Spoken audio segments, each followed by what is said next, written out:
Hi guys, in this video I will teach you how to add minutes and time. Here we can see that there is a minutes 10, 15, 20 and 25. How to add this in this time?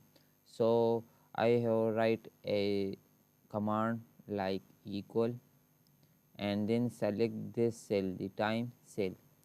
First one at PM and then plus sign and then write time and then bracket and then for hour I have here put 0, then comma, then minutes, so select this cell and then comma, and for second I will write 0 and then bracket close and enter. Here we can see that the minutes are added in time.